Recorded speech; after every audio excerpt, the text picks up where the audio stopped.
পাকিস্তান সেনাদের বিরুদ্ধে তখন কিছু করা সম্ভব ছিল না।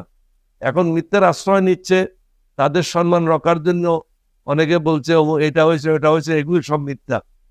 স্বাধীনতার ঘোষণা জিয়াউর রহমান করেছিল, এই ঘোষণার কারণে বাংলাদেশ স্বাধীন হয়েছে। 1971 সালে মার্চ ছিল, সমগ্র বাঙালি ঐক্যবদ্ধ হয়ে জাতি ধর্ম নির্বিশেষে পাকিস্তানের বিরুদ্ধে যুদ্ধে লিপ্ত হয়েছিল। মূল লক্ষ্য ছিল গণতন্ত্র প্রতিষ্ঠা করা, মানুষের ন্যায্য অধিকার প্রতিষ্ঠা করা এবং বাংলাদেশকে স্বাধীন করা।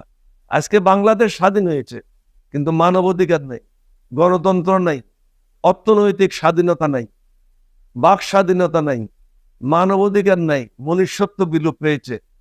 বাংলাদেশ একটা জঙ্গলে পরিণত হয়েছে, এটা বসবাসের অনুপযুক্ত। নতুন প্রজন্মের ছেলেরা দেশ ছেড়ে বিদেশে চলে যাচ্ছে, মেধা